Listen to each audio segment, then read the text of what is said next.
What's going on, Vikings fans? Welcome back to the Purple and Gold Bar Show. I am your host, Supreme Overlord, aka Mr. AI Man 3000, aka Mr. Purple and Gold Bars at your service. As you can tell, my voice is still a little bit raspy. I'm still dealing with a little bit. It was a Dayquil kind of put me to sleep on Monday, trying to over medicate, trying to stay on point. But we were able to get back and wake up in time for the live with the Real to Sports podcast. So I do apologize. We are going to get back at it this week. We got, I kind of lightened my schedule this week so I could kind of recover a little bit. And so as a result, I'm going to have more time and I'm going to be able to go live a little bit more to make sure we get all the content out, because last week was definitely a wash and I do apologize for that again. But we need to recap week 11 here. I know the vertical stream is a little bit janky. I was trying to figure out how to reorganize this.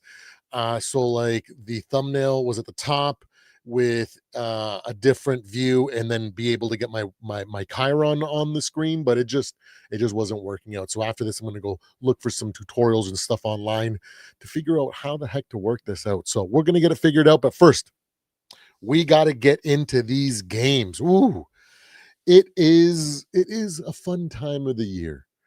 You know, November, December is one of the best times for football because this is when, you know, people's belts start tightening up here. You know, they start preparing and start playing more uh playoff style football, you know. And that's why the thumbnail goes expected here for these three teams, because we're going to talk a little bit about these three teams, and then we'll go into each one of the games one by one here, giving you my thoughts on each game. But before we do that, let's get the intro started.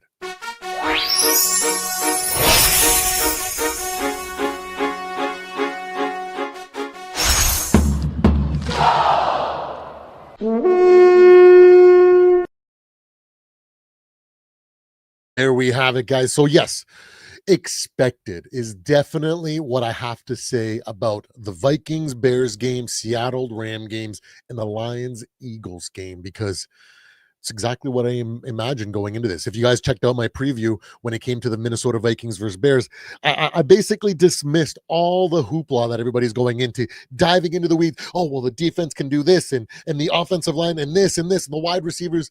Because at the end of the day, what I said, we're basically the exact same team. We're just in different paths in for our team's growth and development. Right now, Caleb Williams is basically not really redoing year one, because year one is still in the books. He got that playing experience, and you know, some people are going to say that he developed a lot of bad habits and Ben Johnson is fixing them. So I feel like this year is more of like a retooling year for him, where he's definitely trying to make the jumps in growth so that he becomes consistent. He doesn't rely on his off script moments and the chaos that he can create, because that doesn't always work, right? Ben Johnson is more of a guy that wants to be in control of everything. He wants everything to run the way it does, because if it does, then he theoretically he's going to have the best outcome possible. And when you have a quarterback that's constantly flipping the script and rewriting it mid play, it can put a lot of wrenches in his game plan and what he wants to be doing consistently as the game progresses, right? So he's more in a retooling year. And then when we look at JJ McCarthy and our Vikings, we're in the exact same situation. We're in a growth development stage. We're not at the point, neither one of these teams are in the point where you can honestly pick them to make a deep playoff run. They're so inexperienced and flawed, and so many things need to be worked on to where we know what's going to happen if they do make the playoffs, right? What they don't know won't get them. And when you start getting into that higher level of teams, their inadequacies are definitely going to show. When it comes to the Bears, you know, they're easier strength of schedule. When you're in the last place schedule, it's pretty easy to look good, right? And so when we get into the late part of November and December, we're going to see what they're truly made of when teams start buckling down and playing them harder. We'll see if that trend still continues. But in historically speaking, that's usually not the case. Young teams usually go in there, and the most experienced teams capitalize on situational football and putting them in situations where they're going to struggle. And because they haven't faced that, it becomes more of a learning experience, and usually they get hampered. That's why we've never seen a rookie quarterback win the Super Bowl. And why it takes a couple of years. This is why we say when we look at the normal trajectory of a rookie quarterback before they start contending for Super Bowls, outside of Tom Brady, of course, it's usually around like that year 3, 4, 5, where they're actually rounding out and becoming capable of handling that adversity in the playoffs, right? And so that's why I said when we look at this team, these two teams, we're basically looking at the exact same team, just on different timelines. And the outcome is going to be determined based on how good the quarterback play is for each team. Now, as we saw, both quarterbacks weren't great. We didn't see the Caleb Williams that everybody has been hyping up all the first 10 weeks, saying, oh, he is the next coming. He's fixed everything. Look at this. What's going on here. We're going to definitely make this a freaking season to remember. And you know what? I guess in one aspect they will, because it's going to be the first season in a long time where they've started this strong and look like they have hope, unlike the last couple of years where it's been abysmal, right? So they're right in that way. But when it comes down to it, both quarterbacks were definitely not good. The difference is that when you take the perspective of these teams are in growth and development, that's exactly what you're going to expect. Caleb Williams still struggles against good defenses and good teams. So when we look at JJ McCarthy, he is still developing consistency. We see a lot of flashes, good things, despite all the bad things that he did and all the things that went wrong, drop passes, all that. You can name the litany of things, but I think it doesn't really matter because it's all a part of development. Because at the very end of the game, when it mattered most, he was able to put together a drive to go ahead 17-16. And unfortunately, our special teams was a little leaky there on that last kick return and gave up a massive return, which allowed Caleb an easy path to a field goal to take the win, which is, exactly what I said. I was like, I wouldn't be surprised if it comes down to a field goal. I think I predicted 27-24 or 24-21. The numbers, the score, it wasn't really what mattered to me. I just knew that it was going to be an ugly game, regardless of what team you were rooting for, and it was going to come down to the very end, seeing which quarterback can kind of pull it out the fire at the very end. I think JJ McCarthy did a valiant job at trying to put that final drive. It just sucks that because the defense and had spent so much time on the field, they were just really tired and they just couldn't perform like they could at the beginning of the game. And it's part of the course.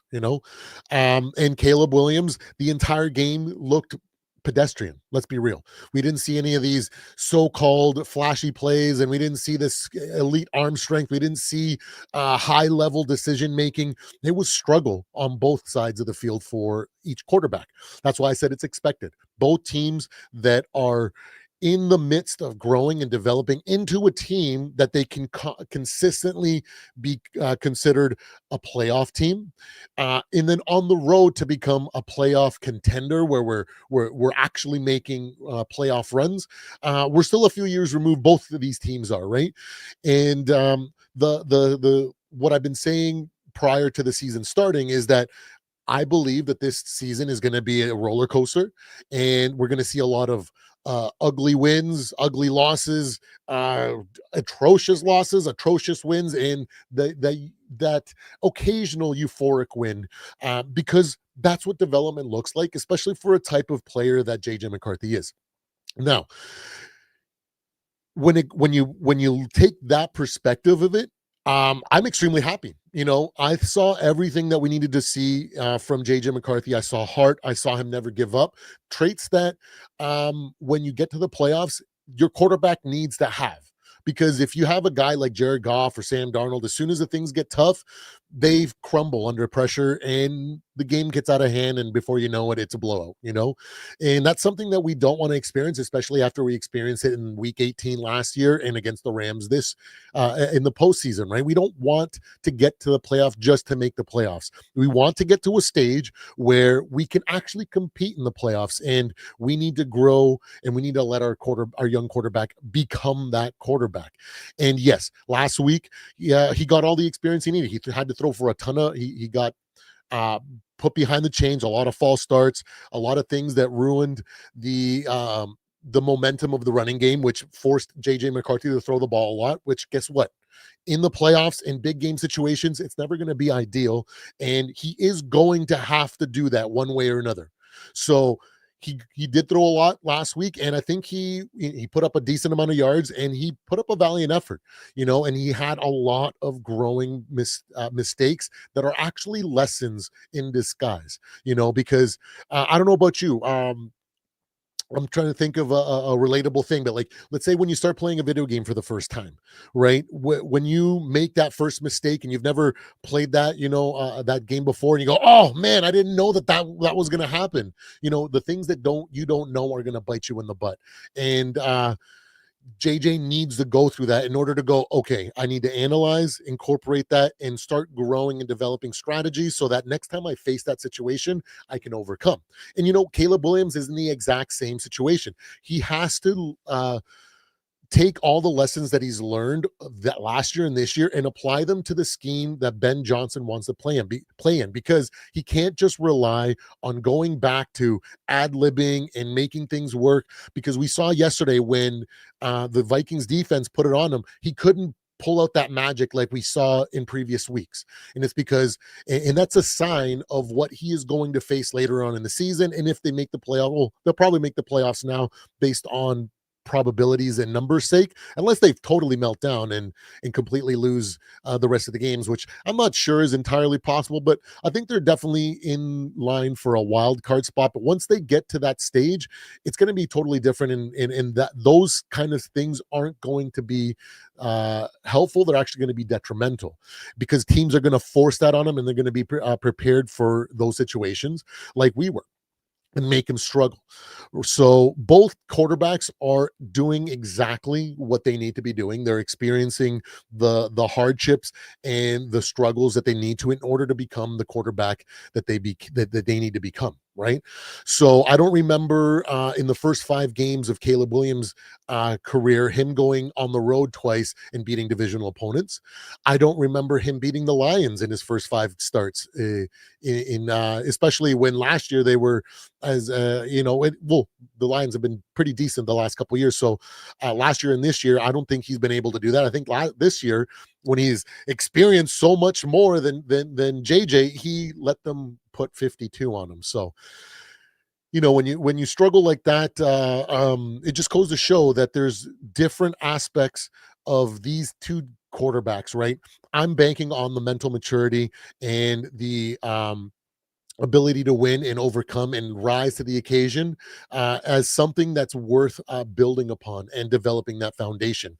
He, regardless of what you guys want to say, there's going to be games where we're going to get teams that are really, really good at stopping the run, and no matter how hard we want, they're going to they're going to stop us from running the ball, and JJ's going to have to put the cape on and throw the ball a ton.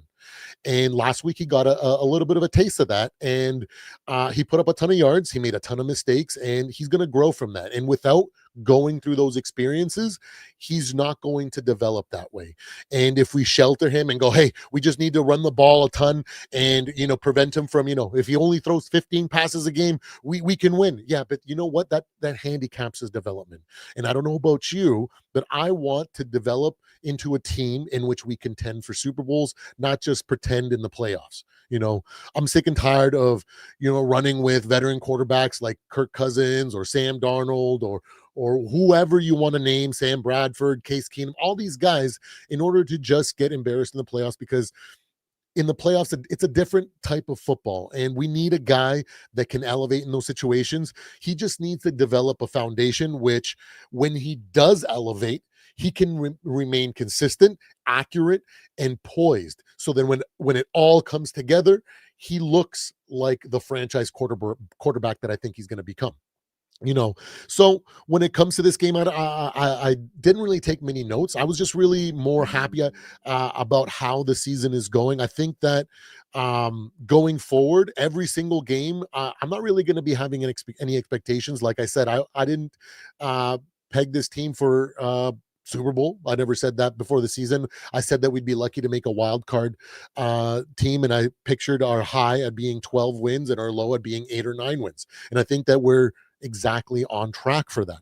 And all the lessons that we learned this year are only going to make him stronger going forward for the rest of this year and especially next year, right? It'd be beautiful if we could sneak into the playoffs and get him some playoff experience so he can grow more from those experiences as well. But we have to play the cards that are dealt with us. You know, we're seeing JJ McCarthy play in games in November that he should have been playing in September and October, you know, when teams are a little bit more, you know, the belt is loose a little bit because, you know, they can get, you know, they can, give up a game or two here and not be too affected by it, right? Or, you know, there's still a little bit of that rust, you know, that comes from going from the off season to the regular season, and they're not being able to um get to up to par, right? So when JJ needed to have those big growth development games, he is now experiencing during the harder part of the season where teams are starting to buckle down and starting to eye a playoff run and making it a lot harder on anybody they face, right? So it is part of the process. It sucks that we had to deal with so many injuries, but like I say, having those injuries, I think, are going to actually pay dividends later on as well. When we are in year 2, year 3, when we're actually progressing into becoming a playoff team and having more playoff success, we're going to have injuries. We're going to have injuries late game in the season.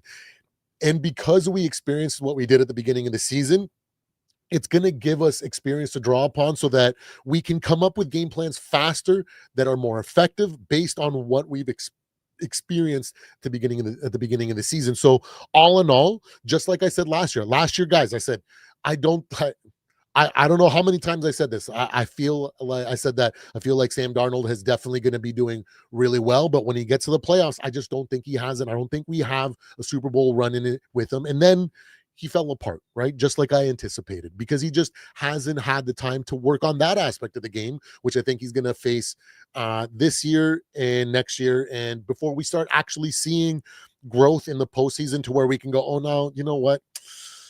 He might actually have something here. He might actually be dangerous. So we need last year all the experiences that we learned. We had games where we came out hot and we had multiple turnovers and we got massive leads and then we struggled in the second half. Guess what? This season we're more of a second half team than we are a first half team. We've adjusted from the lessons that we learned. There were games where we shot ourselves in the foot. The Jacksonville game, if I'm not mistaken, where we just kept screwing up and Sam made a ton of mistakes, and then we ended up pulling it out of the fire and winning. It just went, and then all the other things in between, the loss of our left tackle, bringing in a replacement tackle, and just doing the best that we could. All those situations that we faced last year gave us the experience and the strength, the mental strength to be able to never give up and always fight, which is why this team always keeps us in it every single game, regardless of how bad it looks, right? Before the season, I said, hey, I think this roster and the coaching and everything is definitely a top tier roster. And I think that they can definitely keep us in games and give us the opportunity to win despite JJ McCarthy's growing pains. Because I said, all I'm expecting from JJ this season is flashes and as well as a lot of growing pains. And regardless with those growing pains, because we have learned so well at how to face adversity and overcome it, I feel like the team is always going to keep us in it. And time, sometimes here, sometimes not. JJ's actually going to pull it out. And we saw a huge game against the Lions, which in a developmental year, if that doesn't give you confidence of the trajectory that we're on, I just don't know what will, you know? And the fact that this team continues to keep us in games, and the fact that JJ, unlike last week, wasn't able to complete a comeback drive, he was able to do it this week. It was then on our special teams and defense to kind of prevent us from having to rely on stopping or for having to rely on them to stopping the Bears from coming away with a field goal. You know, that's what happens when you're in a developmental year. We're learning how to overcome those situations. Last year, that was the biggest factor with us, right? We'd get into situations where we'd come up with big leads or whatever the fact was, and then we'd leave too much time on the clock. And a lot of people were complaining about clock management this and clock management that, and it's just a thing of execution and being prepared in situations in situational football that we just weren't there yet. And for the most part this year we've done a pretty decent job at that, and it culminated against the Lions, where normally we would have messed up. Sam Darnold would have went to go hand off the ball to Jordan Mason and all of a sudden been panicked and taken a sack for a loss there. But JJ was able to scramble for a 5-yard pickup. And then where Sam Darnold would have, instead of throwing to Jordan Naylor, he would have stared down Jordan Addison or Jettas and forced up a 50-50 ball for it to get batted down or miraculously be caught and extend the play. We would have ended up giving a bunch of time left on the clock and then lost out because of that, because we've seen that happen a few times last year where we just couldn't close out games. And this is another example of that. And we came close, which is something to be super happy about. Now, yeah, so as a result of this game, I'm extremely happy. I'm happy of how I saw our team play, even though it was rough at times. We were able to bring it back, and had we come up with a block at the very end, or frickin' they wouldn't have been able to get that kick return, and we would have held them to a 3-and-out or something like that. I think everybody would have been extremely happy and saying, "Holy moly, man! Can you believe that? As bad as it looked at at certain points in the game, we still won. Oh, we're on our way." But yeah, it doesn't end up that way, and everybody's going to be, throwing anybody and everybody under the bus, because that's just what emotional fans do. And I get it. I'm not going to hold anybody against it. I'm not going to, you know, throw shade or anything like that. It's just what it is. That's what fans do. And if I'm completely honest, when I'm watching the game and my inner fan wants to jump out and be frustrated by what things are happening, I have to refocus and be like, hey, we're not a playoff team. We're not a Super Bowl caliber team yet. We're in year 1 of JJ's development. Come on now. Let's be real. Let's be realistic. I've trained a ton of people, and I can see a natural when I see it, or virtuoso, or whatever, a guy that comes in and you just tell him what to do, and he just somehow flips the switch and figures it out in his head. JJ's not that.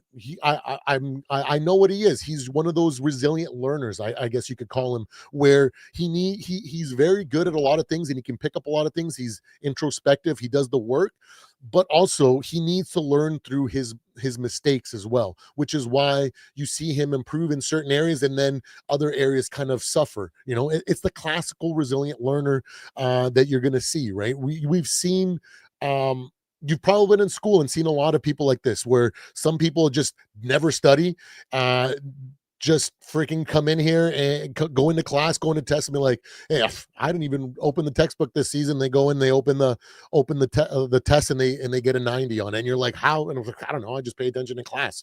It's not that hard, guys." Then there's other guys that have to sit there and study hours upon hours and go through everything and go through learning everything in order to get, a 75 or an 80 or an 85. And it is what it is, right? And then there's other guys that no matter how hard they put into practice or how much studying they do, they just can't get more than a 50 or a 60. It is just what development looks like for different types of people. And I'm extremely happy at the process that JJ is going through. He has to experience these things. He has to learn through example.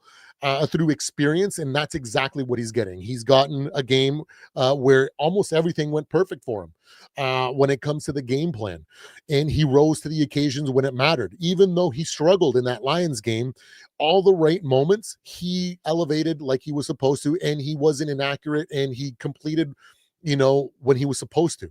And then we've also seen games where he struggled for entire 3 quarters, and then in the fourth quarter lights up and he turns on another gear and he's able to win games in historic fashion. And then we've also seen games where everything goes wrong, and even when he is rising to the occasion and doing the right things, it just doesn't pan out for him. And that's just the type of learner he is. Um, if you guys haven't checked out Vocal Vike and the interview with his quarterback coach that he had from when he first started at age 12 all the way up until college, you know, there's a lot of insight to how this young man thinks and his development process. One of the stories that made me go, whoa, is there was an interview that he had in college where he or a media presser that he had, and when he went up to the podium and started talking, and the reporter started asking him questions, he replied by with their first name and their publication, because nobody asked him to, but he spent the time learning every reporter's name that was going to be in there, their publication, and showed them the respect that he had. And that's kind of the type of dedication to hard work, or dedication to preparation, dedication to doing the right things and doing the hard work in order um, to elevate certain areas, right? Because a lot of football is focusing on what you can control, right? So all the false starts, all the procedural play, the mechanics in the pocket, footwork, decision making, the way that he reads, like all those things are within his control. And so if he's consistently putting that type of work in, and that work ethic is there, that just means that over time he is going to develop and have the growth that we want him to see. It's just not going to be on the timeline that we want. We're all fans. We want him to be pro ready, and after 2 games be looking like Tom Brady, because that's just we want what every team wants, right? Every single fan that's ever had a team that drafted a high top 10 pick always goes, oh, this guy's the guy. He's going to go out there and he's going to be perfect, and he's never going to look back. He's never going to struggle, and we're just going to be Super Bowl after Super Bowl after Super Bowl. And that's just not the reality of it. The main outliers are Brady and Mahomes, and every other high draft pick there has never had a 1-to-1 development stage or stages to any other quarterback. All the quarterbacks from history, from the greats, Joe Namath, Bradshaw, Ben Roethlisberger, great quarterbacks like Joe Flacco, all these guys struggled a lot, through a lot of interceptions at the beginning of their career, and then became into something because they learned through the development process that was placed in front of them. Nobody gets the exact same path. I wish that freaking we had prime Belichick, prime Josh McDaniels, prime New England's organization behind JJ right now, and so that was able to give him the insights and push him the way that he needs to in order to succeed like Brady did. I wish we did, but it's just not going to be the case with him. And it is what it is. We're going to grow. He's going to become the guy that he is going to become. I think he's going to be a stellar franchise quarterback in this league. The ceiling is extremely high on this kid, and the work ethic is going to carry him to that. And I think we're going to see a lot more growing pains. I'm not going to lie, throughout the rest of the season, but we're going to start seeing consistency start to form. And I think by the end of the season, we're going to look and be like, holy crap, he's looking more and more like a consistent quarterback than we thought he would, based on all the meltdowns that we're seeing right now. So have some patience, let the guys go. That's why I never criticize, oh, well, they should be doing this, they should be doing that. No. What they need to do, what they need to do is just figure it out. And they're going to figure it out the way that they figured it out for the Lions game. Sometimes it's going to be great, sometimes it's not going to be great. Sometimes the other team is going to make it extremely hard for us to actually pull off the game plan and make it look good. Sometimes we're going to have ugly wins, and sometimes we're going to be getting some heartbreak losses, and that's just part of the development stage. Now, moving on to Sam Darnold and the Seahawks. Man, expected is definitely what is the first thing that comes to mind between the Seahawks and the Rams.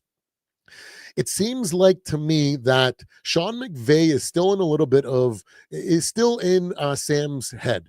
4 interceptions, man. As good as close as they came to bringing it back, it really wasn't that close, because they could have essentially blown out the Rams had everything gone right. If those 4 interceptions didn't go and those drives ended up playing out the way that they should have in theoretical football land, they probably should have blown out those Rams. But playoff Sam showed up, and this is what I said. This is why I didn't want Sam Darnold, and this is why I said that the Minnesota Vikings absolutely made the right decision in moving on from Sam. Because I don't know about you guys, I don't want to end up with 14, 15, 16 wins on the season just to go in on the divisional round and have Sam Darnold throw 4 interceptions and us lose and look like the laughing stocks. Oh, such a great team, 14 wins, and you can't do nothing in the playoffs. I don't want that narrative. I don't want to deal with that. I don't want to be put through that agony again. So I'd rather go through the agony of watching a young man develop and grow into the quarterback that he needs to become and deal with all the lumps and bruises that go along with it, than deal with losing with Sam Darnold this year. And then if they would have signed him for 3 years, losing with Sam Darnold next year, and then waited to see what JJ had, and then waste the latter half of his rookie contract, right? So I'd rather grow and go through the trials and tribulations. I'd rather go through the mud than have a nice clean path all the way to the playoffs just to get embarrassed. And yeah, it's just not it.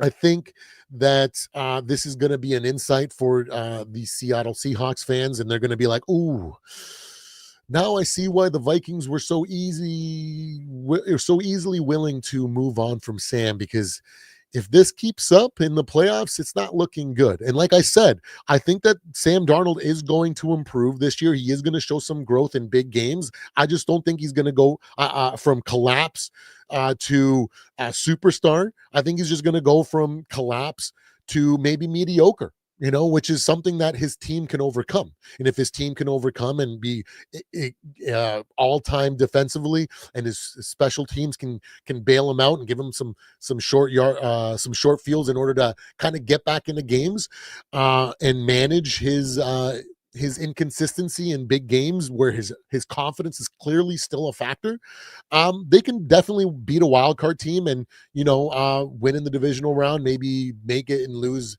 in the title game, but regardless, I don't think that he's got the ability yet to put on the cape. And that's something that you need, that JJ has. He just is inconsistent at it. He puts on the cape, and it's more like, I'm trying to think of a Superman movie where, I guess there's always, in every Superman movie, there's that montage where he puts on the cape and the outfit for the first time, and he's struggling to learn how to fly, and he can't stop himself, and he's, all these things. He can't control his everything. But guess what? Because he has that ability to elevate and become and put on the cape and take that responsibility, eventually Superman becomes Superman and he becomes unbeatable. It's only when kryptonite gets put on him where he reverts, right? And that's what a great analogy when we think about quarterbacks, right? Even the best quarterbacks, when they get punched in the mouth, and when another team goes into that game and has a game plan, kryptonite, for lack of a better way of saying it, to shut them down or make it hard on them, sometimes they struggle. The great quarterbacks still find ways to win through that struggle. They don't throw game-ending interceptions in title games, or they don't go in against a rookie-led quarterback team like Jared Goff did last year and completely melt down. They still find ways to push through that adversity and win, which is something that Sam Darnold is still learning to become. And I think that through the growth that he has in the later part of the season this year, and then through the growth in the playoffs, I think that he's going to take a next step next year, and he's going to be maybe not mediocre like I'm expecting him to be here, but maybe slightly above average. And when you're there, ooh, now you got something to work with. Now it's, can all the chips fall into place? Can all the teams that can give you a hard run for it get eliminated before you face them, and get that perfect situation in order for your slightly above average quarterback plus your extremely good team to overcome and make it to the Super Bowl and potentially win it? Yeah, that's something that would be on the table, I think, starting next year. I don't think it's going to be this year. And I think this game against the Rams proved that, because there was a couple, I think two of the interceptions were off tip, so like you can kind of excuse those, but the first one where he's falling away, and like classic Sam Darnold, bro, throw that away. You still try to force it while falling backwards. Like, what are you doing your best Jordan Love impression? Like, I just don't get it. Why do you make these laughable lowlights? Remember last year there was a time where of all guys, Ed Ingram, creates all the space, and he opens the space for him to roll out to the right, and then he freaking scrambles back into the pass rush and takes a sack. It's like, bro, or it's like that. Like, how many bad freaking interceptions have we seen from Sam? And you're just like, what are you doing, bro? And then this year, at the start of the season, when they're about to win the game, you fumble on the 1 yard line to give the game away when you're literally in the moment to win. It's just, he still has those extremely laughable lowlights, and I think it might always be part of his DNA, I guess you could say. But at the very least, to learn how to keep it in check so you don't have that many a game and cost your team a win. You know what I mean? And so we saw a lot of the old Sam Darnold appear here, and there were drives where he was just non-existent, and the reason why they struggled. But it is what it is. He is a guy that's still in the later parts of his reclamation project. Everybody wants to think that he's graduated and he's now some all-time quarterback, which I just don't think he is that yet. He needs to prove it and show growth in tough games and in the playoffs before I can say, okay, he's finally graduated. He has now done his reclamation. He is now just a great quarterback that can face adversity and pull it out the fire when he needs to, because he just doesn't crumble. He doesn't have those things that was plaguing him before, and it is what it is, expected, right? And then going on to Sunday night snoozer. Oh my God. Did anybody else find themselves doing one of these last night? I felt like I almost passed out like 3 or 4 times. I was like, this is so boring. And it goes to show, like I was saying in the weekly picks video, when I talked about these two teams, I was like, I think both these teams are extremely flawed in different ways. And that's going to be the reason why they struggle in the playoffs late in the season and whatnot. And we saw big game Goff. It's funny to me. I was like, oh my goodness, the Eagles only have a 3-point lead, and with just a 3-point lead, they got big game Goff to show up. I was like, oh my gosh, this is embarrassing. But like I've been saying, Jared Goff is who I think he is. He's been in the league long enough to where I can't give him the grace that, he's still just a young guy learning how to make it in this league. He's past that. He's well past that. And he is what he is now. Okay. We're in the age of sports psychology. And if you haven't been able to overcome these mental hurdles, I think there's a massive problem. And like I said, I don't think he's going to be a Super Bowl caliber quarterback or winning quarterback.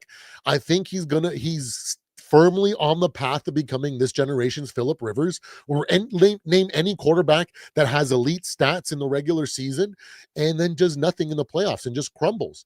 That's what Jared Goff is. They call him big game Goff because when big games come up, he shrivels, right? In the playoffs, his QBR rating drops a whole 10 points. His freaking completion percentage drops from the 70s into the 60s. It's just who he is. It's a mental barrier that he just doesn't have. He doesn't have that delusional confidence that JJ McCarthy has. He doesn't have the ability to put on the Superman cape like other great quarterbacks like Tom Brady or any great like Baker Mayfield or any guy like that has. He just doesn't have those intangibles that you need in order to be successful. And if you want to win with a quarterback like that, and you want to win like the Baltimore Ravens did with Trent Dilfer, you have to have an extremely above average defense.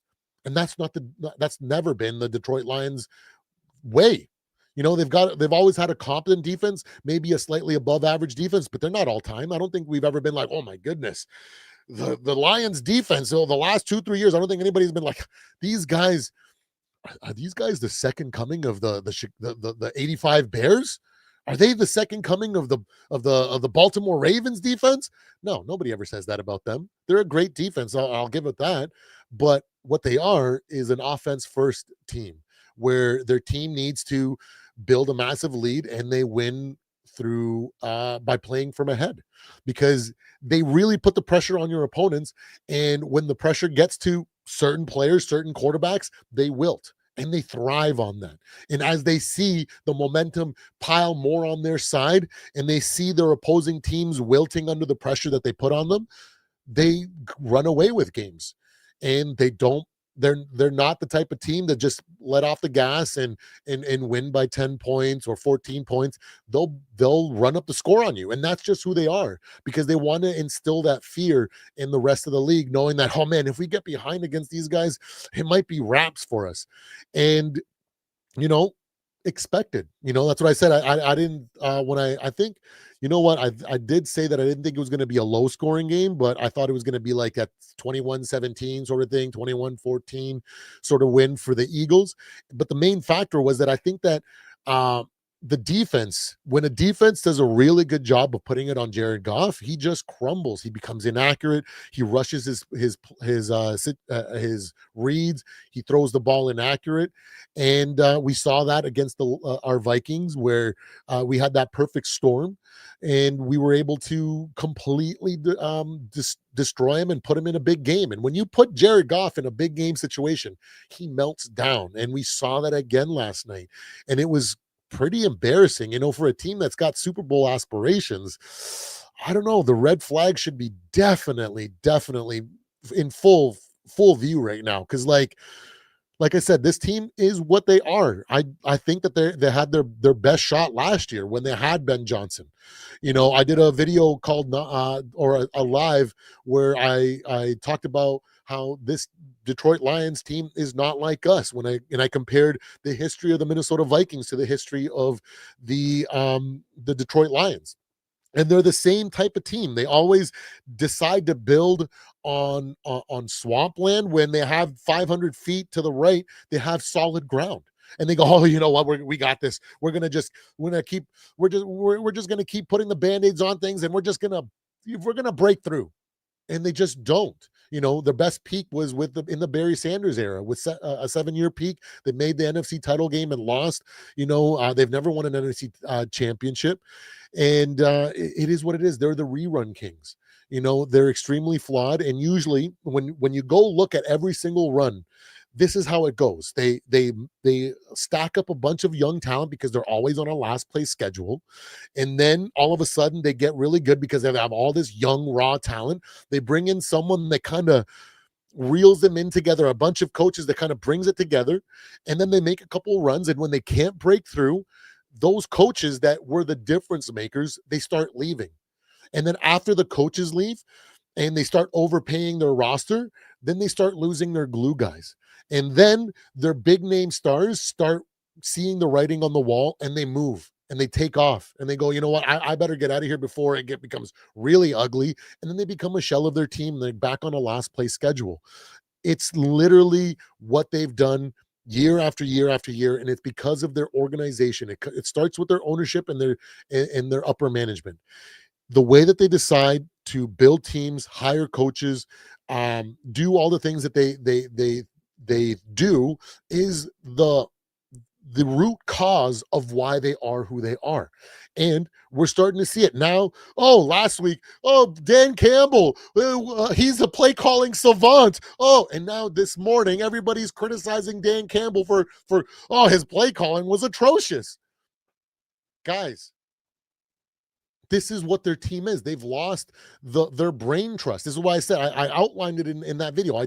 I go back and look at that live where the thumbnail is Vikings fans versus Lions fans, and it says not like us. And go watch it and go see, go fast, even if you have to just fast forward to the section where I go over how their timeline goes. And I said they're right in this stage where after they lose their brain trust is what I call it. The minds that actually make them competitive, and how they're gonna now be overpaid and they're gonna start on their downward spiral, you know.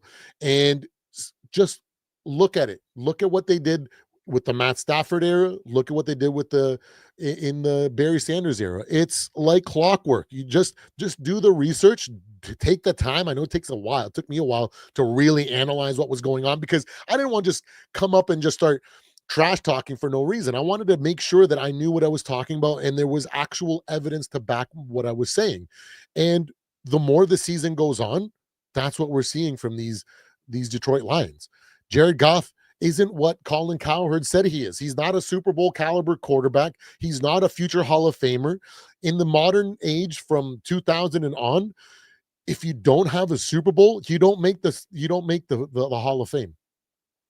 And if any one of those early 2000s, late 2000, early 2010 guys that are now retired, like Phillip Rivers, Matt Ryan, stuff like that, they're going to have to be, waiting for a year, like a weak year where they don't have a lot of Hall of Fame, Hall of Fame competitors or people to challenge them with really good stats, where they're going to be like, well, it's going to be a weak Hall of Fame draft class or whatever they call it, right?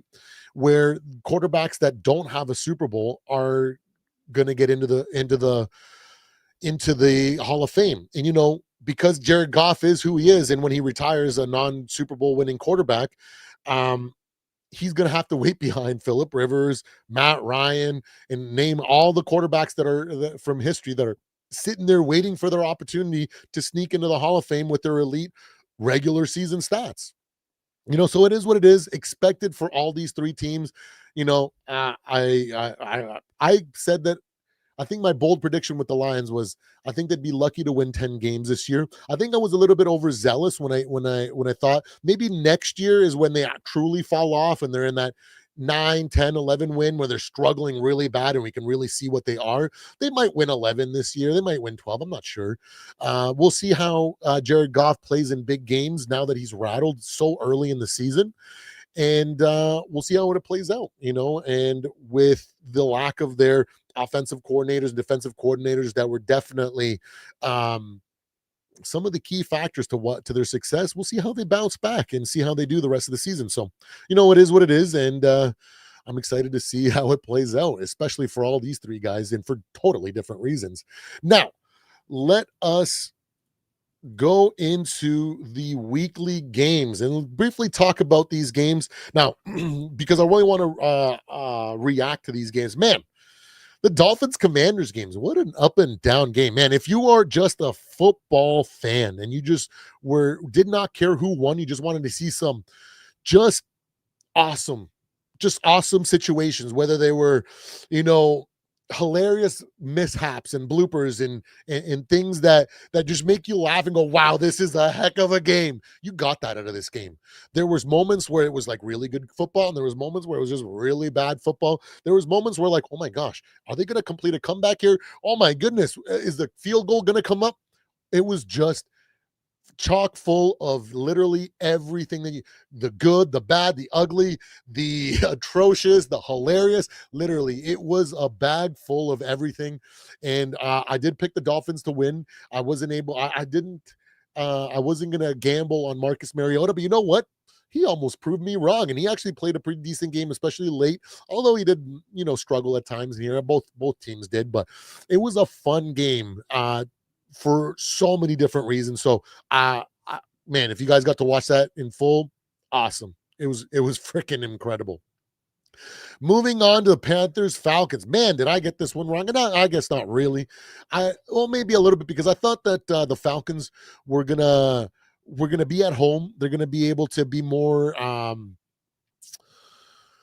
They were gonna have more energy, more passion, just have a chip on their shoulder, and just going to come out strong and overwhelm these Panthers early and make it so these Panthers were in a situation that they're typically not great at, is coming back from a huge deficit, right? I just assume that we would see a lot of Bijan, a lot of Tyler Algier, and it was just going to early, and it was just going to create a big lead and something unmanageable for the Panthers. But hey, this game ended up being a fantastic game as well. It was back and forth. We saw some great things, great offense. It sucks to see Penix get injured, because I hate injuries. I cannot stress it enough. I hate injuries. But, old Kirk Cousins did his best. Best to kind of pull it out the fire, but he ain't that guy anymore. We definitely milked the best out of him, and I am so glad that we moved on from him when we did, because it was able to give us the path that we're on now, where we're having to learn through a path that we've never had before. We've never had a high lottery pick, and we've never rebuilt the right way. And we've made a lot of mistakes along the way, and we're growing for it. And I like to see this part of the story, because it's building us to be the team that we want to be. And we can't just magically flip a switch and become that, right? So I'm super glad that we moved on from Kirk, because, man, imagine last year having to deal with this version of Kirk. Man, we would have lost. We would have won like 7 games. Oh, that would have been ugly. Oh my goodness. I can't even imagine. Oh my goodness. Can you guys imagine having Kirk Cousins last year? We would have won like 6 games, 7 games, maybe 5 games. Yeah, we would have had an easier schedule, and JJ McCarthy would have had an easier development path. But you know what? I'd rather him have the harder path, because he's going to have some harder lessons to learn. And I think because of his mindset and his work ethic, it's going to elevate him faster than a lot of people expected. But going back to the Panthers Falcons game, absolutely a banger of a game, an all-time classic. It was awesome to see these two divisional rivals go at it the way that they did. I wish I would have got the pick right, and the Falcons would have won, but it is what it is. It was a great game nonetheless. The Buccaneers versus the Bills. Now, this is a game, when I watch the Vikings game, I usually watch Red Zone, but I really wanted to see, because I'm a huge Baker Mayfield fan. I had to pick the Bills in this game, because I just knew that they were going to come out motivated and looking like they were going to beat anybody that was in front of them, regardless of who it was. And that's exactly what happened.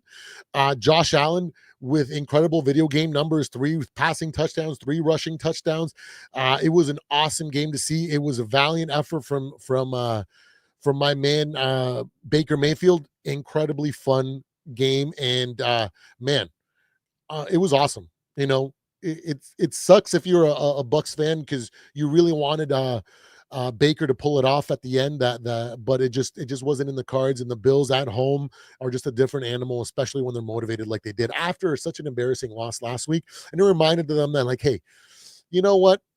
Against some of these best teams too, we got something here, and don't be sleeping on us. Or maybe they want, maybe what the Bills actually need, if they want to actually win a Super Bowl, is to be in people's blind spots, so that they don't think they're anything to worry about, so that when they do face them in big games in the playoffs, they just handle them and go, oh, you forgot about us. Good thing we didn't forget about you, because it was a great game between the Bills and the Bucks. And oh man, what a beatdown from the Jaguars. Ooh, I really like what's going on with Jacksonville. I see a lot of us in them, with Liam Cohen being part of the Sean McVay, Mike Shanahan, Kevin O'Connell tree. They all are from that same learning background. And so when I see them play, I see a lot of us from last year, and a lot of us from year one with KOC in them this year. They're they they have some really really showtime situations, but they also have some really bad moments as well. But that's part of growth. It's a new coach. Um, they're a lot of their misfortune comes from things that they have put upon themselves, and that is just a big sign of a developing team, and transitioning into a new philosophy and trying to shed the previous thing, right? When you have all this from the existing guys, right? Trevor Lawrence, everybody that's still returning from the previous regime, it's difficult to put away all the muscle memory that you've developed over the past few years and try to change that and to do things the way that the new regime wants, right? So we see a lot of these uncharacteristic mistakes in situations where they kind of revert to old ways of doing things when it's not what they want to be doing now, which is why when things work perfectly, they're beating really good teams, and when things work against them, and or when they work against themselves, they end up losing games where a lot of people think they should have won. Awesome, awesome game for I think MVP from the Real Sports Podcast, because he's a Jags fan. So incredible. I did pick the Chargers, and I think I was a little bit riding high on what I had seen from the previous week, where I expected the Chargers to struggle after Joe Alt um went down with the injury for the rest of the season. And you know what, now that I think about it, in my weekly picks, when I was talking about the Chargers in this game, I thought it was going to be a closer game, but I didn't think it was going to be like this, where they're just going to be totally inept, and I was saying, hey, when we brought Cam Robinson in last year after Christian Darrisaw went down, he had some games where he elevated and he looked really, really good. And then he had other games where he struggled, and other games where he was middle of the pack. And that just happens when you're kind of brought in at the last minute, and you just have to play off of your natural intuition, your natural talent, and just kind of run on the fly. Sometimes you're going to have growing pains. Sometimes everything's just going to fall into place. And I think that was one of these games where they just were not able to. It looked as bad as when Joe Walt went down and they had their other backup play in there, right? So things just weren't clicking like they were the previous week. And I think that's just going to be a roller coaster for them going forward. There's going to be games where they're just average when it comes to their O-line play, which will allow Justin Herbert to be all time. And then there's going to be games where, like last week, where they elevate and they're able to look like world beaters. And there's going to be times where they just, like this week, where they just look god awful. And it is what it is. That's what happens when you lose your star left tackle and you have to bring in a trade deadline replacement, a guy that, it wasn't looking like he was going to be an incredible tackle to begin with, and is just thrust into the situation and having to do the best he can. So, I think they'll bounce back. I think they'll have some good games, some bad games. They might squeak into the wild card, or it might be the reason why they actually fall out of the playoffs. But you know what? It is what it is. And both these two teams are still in the hunt for it, right? So pretty good. We've gone over the Vikings, Bears in depth. Packers, Giants, man. These Giants, man, I keep picking them to be my upset team because in situations like this, because everything that I thought would happen basically played out. If you guys watch my preview or my weekly picks, I said I feel like this game is going to be a lot closer than people think. I think that it's going to come down to the very end, and I'm just hoping that Jameis Winston, because I said it's going to be gunslinger versus gunslinger. I think I said that on the podcast on Saturday. But either way, I thought it was going to come down to the very end, and whoever finished off the last drive is going to win it. I'm just banking that it's going to be the Giants, and it almost came true. Man, what is going on with Green Bay? I think the problems are a lot deeper than people want to give credit. There is a lot of dysfunction in there. I just can't put my finger on it. I'm not entirely sure what's going on there. But as the season progresses, as these November, December games, I think it's going to become more and more evident.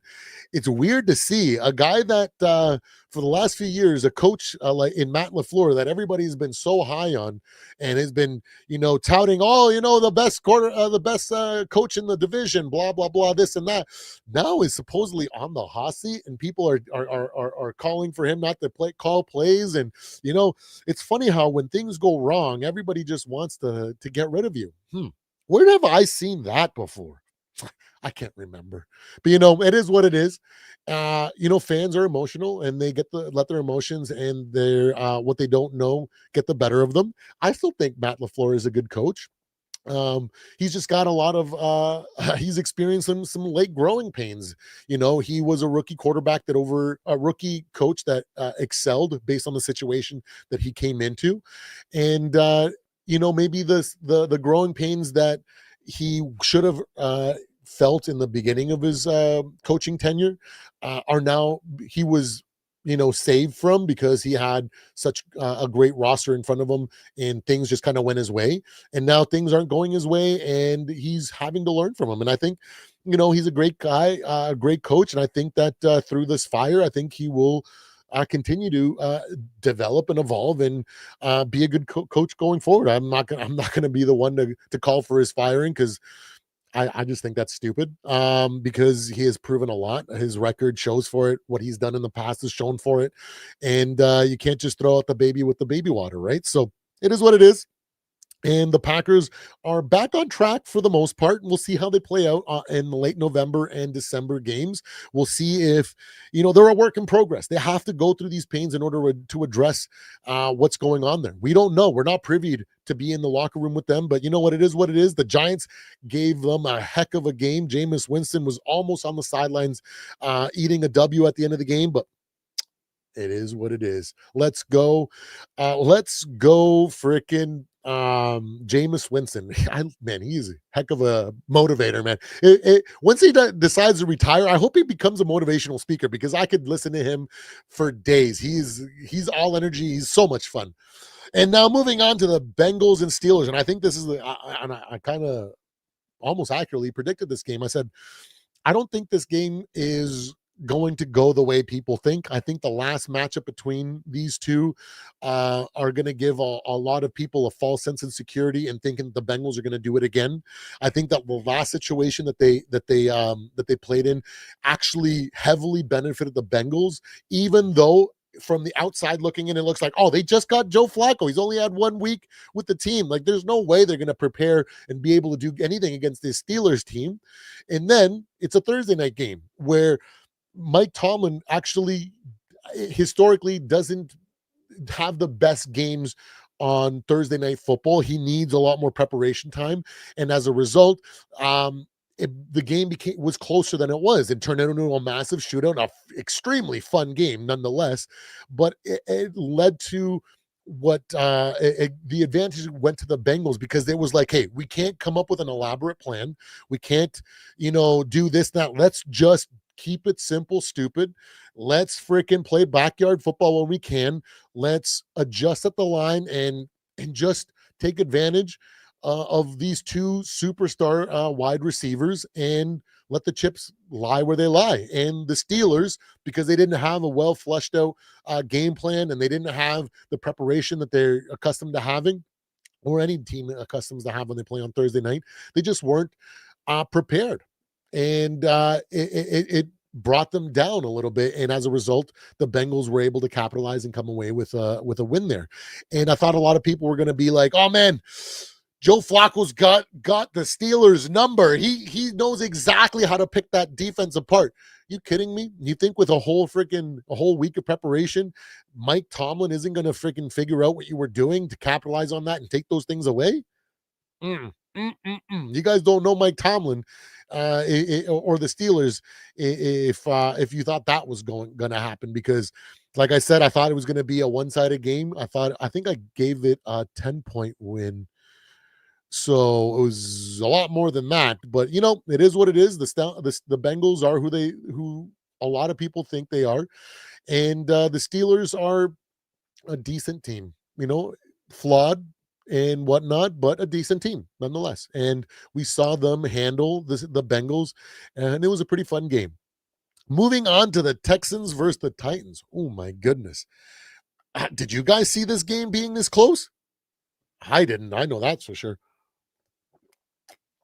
Even though I knew that CJ Stroud wasn't going to be playing, I was like, they should still win by 10 points, right? Maybe even 14, right? I think that's what I said in my weekly picks video, where I was like, I just cannot bank. Like there's one thing after trying to bank on the bump of firing your coach, and which is another reason why I picked the Giants, is like, there's this statistical reality where a team elevates like 15-20% uh after they fire a coach mid-season, and they play a little bit more inspired, and they come out a little bit hot to just kind of prove that they are better than the narrative was saying. And it was, kind of throwing a little bit of salt on the previous coach to be like, it was more him than us. And so that's far removed from the Titans. So the Titans are in this situation where they're just in purgatory right now. As much as I love Cam Ward, and I have been talking Cam Ward up all season, I really like the way that he throws balls.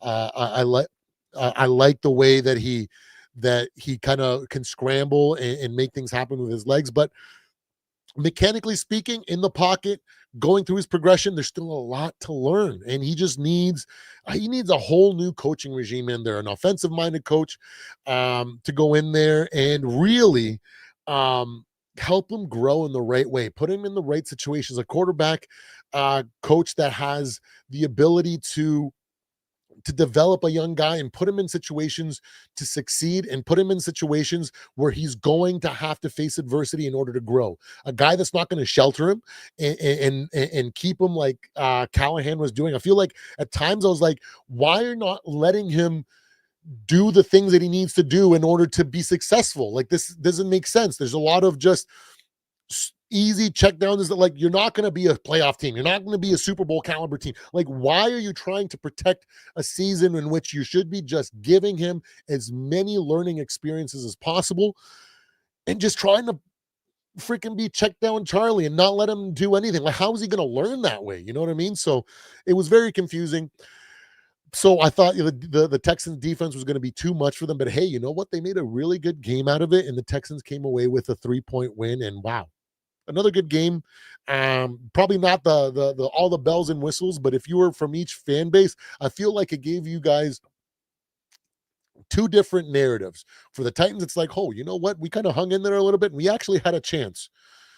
That's more than we can say basically every game that we've played. So I think the Titans fans are hopefully seeing a little bit of a sunshine, or maybe you can see the little speck of light at the end of the tunnel there that's starting to seep in. And I think that if they make the right decision and hire someone appropriately for this organization, coaching staff wise, and then that coach brings in some really good coordinators and everything, I think that that there's a lot of potential here with the Titans. The Texans, man, I think that at this point, the Texans, I think, we're left with a little bit different narrative here. It's like, I don't know if we are as good as we thought we were 2 years ago, when we were taking the league by storm, and people were calling them the Strouds. And just I think they're starting to realize that, whoa, we're more of a developmental team than an actual playoff caliber team. And I think the reality is starting to set in for some of these fans. If you go check out some of their content creators and their comment section, it's a lot of negativity. And I get it. When you have a quarterback that is an outlier in year one, and then all of a sudden becomes worse than a rookie quarterback in year two, and it stings. It really stings. And a lot of soul searching is being done from that fan base, and it is what it is. This is part of growth. I don't know if they need to, clean house and move on to a different coach or anything like that. Maybe D'Amico Ryans was the culture shift guy, the coach that brought in a different mindset and changed the culture. And now it's time to bring in a coach that can bring him to the next level and can bring that offensive mindedness and help develop their young quarterback. I don't know. I It's hard to say. Maybe it is, maybe it isn't. I don't like to really take hard stance when it comes to that because there is still so much football to play, and I like to give people the chance to prove everybody wrong. And if CJ Stroud comes back from this concussion and they start putting good games together and he starts looking more and more like CJ Stroud of year one and they end up finishing the season strong, then guess what? It's going to be obvious that they need to run with it, right? But if they continue to go this way and they still struggle and it becomes more and more of a train wreck, then it's going to have to be on their ownership. And I can't make that decision. I don't get paid millions of dollars to have those kind of insights or have the experience in the NFL world to be able to judge that. I can only give my 2 cents from a business background, a marketing background, a develop like a training background.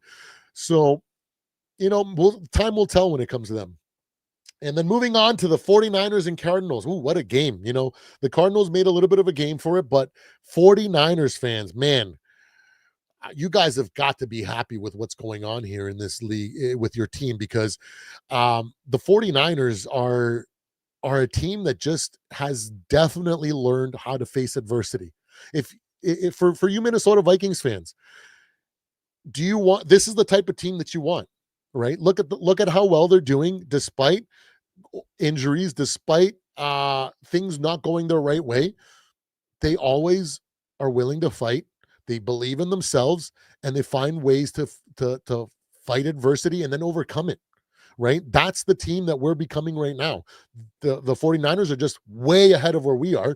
I know when KOC got hired and everything, everybody was like, oh, it's going to be 49ers 2.0 over in Minnesota. And for the most part, I guess you could kind of say that.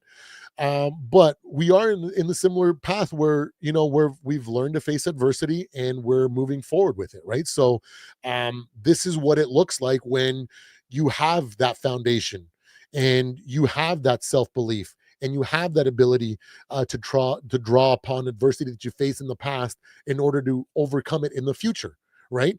They find ways to win when other teams completely collapse in the situation, right? So it's incredible to see what the 49ers are doing. I don't know if the playoff run is going to be as deep as people would hope. They have the ability to overcome that adversity and find ways to win, and they have a great coach in doing so. But the injuries to their superstars just might be too much to overcome in the playoffs. When you're playing teams that are well-rounded, that have a full litany of experience and have been pushing for deep playoff runs year after year, it's going to be hard to beat those type of teams, but maybe this year is the year where everything is so up and down and they're able to overcome. I don't know. The 49ers are an awesome example of why it's important to focus on the right things to develop in your foundation. They've developed a solid roster, a solid defense. They have a great coach, and they have a tremendous amount of talent. And even and then facing adversity, they've learned to overcome and fight through it. And it's incredible to see. So awesome win for the 49ers. We already talked about Seahawks, Rams, and wow, Ravens and Browns. Man, everybody expected Showtime Lamar to be back, but a win is a win. As much as they struggled a little bit here. They were able to close it out in the end because good teams find a way to win against bad teams. And I don't know. I'm not gonna throw any shade towards Shadur. It was really nice to actually finally see him hit the field. It is what it is. A young quarterback out there, a late draft pick, a guy that hasn't seen the field, that hasn't been able to beat the quarterbacks out ahead of him for a starting position or a backup position, is supposed to look that way. I'm not going to criticize or condemn the kid.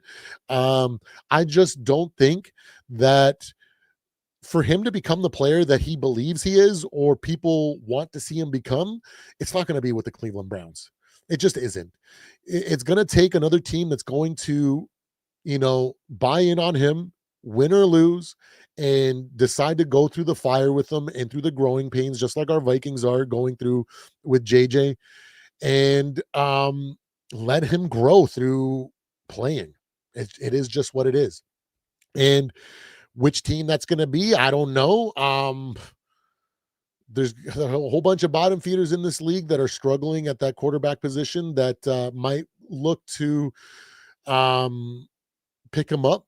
There might be a middling team out there that looks at it like, we're not going to, over the next 2 years, where there's a potential successor or a good lottery pick quarterback or someone that we could actually go for or trade up for. We might not get our guy, so we might just have to go with Shador and just live with the growing pains. I don't know which team that's going to be. I think it's a really, really weird situation. I just don't know what the heck the Browns are doing with Shador. It makes very little sense to me. Um, when it comes to business sense, not like, I guess it makes sense when you look at it when in the X's and O's. Hey, he can't even do the stuff to be able to run the practice squad. He's not even taking reps. Like, obviously he's so deficient in so many areas that they're not going to waste time weekly on him because it's just not worth it. They have other guys ahead of them that are capable of doing that. So of course they're going to go with those guys and help develop them. Right. But now Dylan Gabriel is in concussion protocol and he may not be back next week, and they're going to have to game plan for him, and they're going to have to give him reps, and they're going to have to see what this kid has. And, as a football fan, I want to see what this kid has, good or bad. I want, like always, I want to see them go through the fire. I want to see what they can do to justify the hype or their potential ceiling. I want to see it, or I want to see them fail and see, hey, at least he got an honest shot and got a full season, a full 2 seasons, whatever it is, where you can honestly be like, hey, you know what? That has been way more. He's gotten way more starts and whatnot, and he's just not progressing. So I just want to see what this kid has, and hopefully next week we get to see more of that. And then moving on to the Chiefs and Broncos, man, like I've been saying before the season started, I said this season was the season where the Chiefs are no longer going to be looking like the unbeatable, invincible Goliath team that they have been in the past, where when you face them, you thought to yourself, man, we really need to play, like literally everybody on the team needs to put on the cape and play better than they usually do in order to beat this team, because they just are that good. you know they're not that anymore. I said this is going to be the first season where they look beatable, and they do. But I also said that that division is now wide open, and for the foreseeable future, unless they do some great stuff in retooling their team and bringing in some young talent and bringing that core up to par like they were before, in order to developing into the roster that they had once before and become that invincible team again. Unless they do that, I think they're just going to be continuing to ride their success and their superstars, and they're just gonna, regress to a really good team that, if they make it to the playoffs, with experience and their wily vets, they're gonna be able to steal some games. And hey, you never know, they might be able to sneak their way into a Super Bowl and steal one before the dynasty can be officially classified as over. So it is an interesting situation to be in. The Broncos definitely made it a lot closer than I thought it would be. The one thing that I said, I did pick the Broncos to win this game. I thought the defense was going to be too much for the Chiefs, and they would struggle. I believe I said it was going to be a race to 24 points. Whoever could get there first was going to be the winner. It ended up being a 22-19 game, and the defense ended up being the deciding factor. There's a reason why we say defense wins championships, right? It's because that is the most important factor when you want to be successful in the postseason. And we saw that in full force. Now, I don't know if what the Broncos are right now offensively, if that's a winning formula for them to win in the playoffs. Can't tell you that it is one way or another, but uh, probabilities usually tend to favor that not being a winning formula, where you're only coming away with close wins, coming away with fourth quarter heroics. Goes back to year one with KOC, where we were winning a whole bunch of one score games, and coming up with these just improbable comeback wins, where in the playoffs it just wasn't something that you can count on. And then we walked into a buzzsaw with the Giants and got embarrassed, right? And it just goes to show that you need to have a well-balanced team, and it has to start with your defense. And that defense that we had in year one with KOC was hot garbage. Man, I wish we would have had Brian Flores that year. We may have been able to at least make it past the Giants that year. Yeah. But anyways, it is what it is. We are who we are now, and we are growing in that way. But maybe everything that happens throughout the season is going to help develop Bo Nix's confidence, or his ability to be more consistent 4 quarters in a row. Because, like, my goodness, what is going on with freaking I just want to see a full 4 quarters from this young man. I guess you can call it the sophomore slump, that he is going through some growing pains because the tape is out on him and teams are knowing how to play against Bo Nix. But it is what it is. And then we don't have to go into the Lions Eagles because we already went through that. Hey, what's going on? Our fearless leader Rap is in the building. What is going on, brother? But yeah, it is what it is. A fun week of football, and man, I am excited to see how this season progresses. I'm extremely happy with my team. I'm happy on the trajectory that we're on, because I'm of the perspective of development. And like I said, I believe JJ McCarthy is a resilient learner. He's the type of guy that he's he's not a savant, he's not a natural, but he's a type of kid that has got all the intangibles, can put the hard work in, and he's got to learn through mistakes and adversity. And that's what he's doing. So I hope the rest of the season he gets all the learning experiences possible needed, and he comes up with some fantastic flashes the rest of the way. And then next year I can finally start having some actual expectations for the young man and seeing what he can do. I hope that the last couple games in the season he's showing more and more consistency. And I think if my intuition is right on JJ McCarthy, I think the last couple games we're gonna look at him and go like, holy moly, he's not as raw as he was. He's no longer just 30% efficient. He's now closer to 50% or maybe 60%. And at that point, now we're looking at, wow, this offseason might be a big step forward. And hopefully we can see some big growth from the young man in year 2, where I think we can actually start having some expectations for this team. Like I said, I didn't have any real expectations outside of, let's give our young quarterback all the time, all the situations. I don't think he needs to be benched. I don't think he needs to be pulled. I think that, just like Kurt Warner said during his tenure when he was Eli Manning's backup, if he's in the situation where he's getting blown out or he's struggling, you don't pull the kid, because the second you do that, you allow doubt to creep in. You put him on that sideline and he starts thinking, does my coach not believe in me? Does this organization not think that I can do it?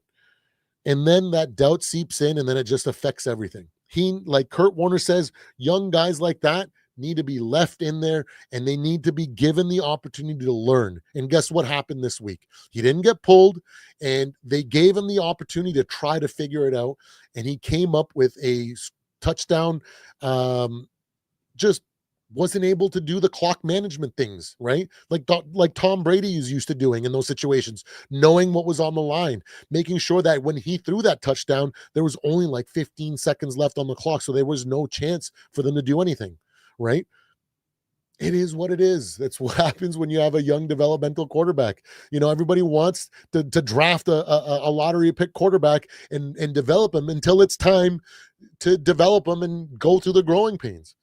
But Just be happy with what we got, man. We got to beat the Lions. We got the monkey off our back in a developmental year. Let's be real, guys. JJ McCarthy gave you guys that. So let's be happy with what we got. You know, that line from the song? If you can't be with the one that you want, love the one that you have, right? Just have fun, just buckle in and enjoy the ride, because it is a roller coaster. I told you guys it was going to be a roller coaster. I told you it was going to be a lot of growing pains. It is what it is, guys. I hope you guys have a great one. Take care.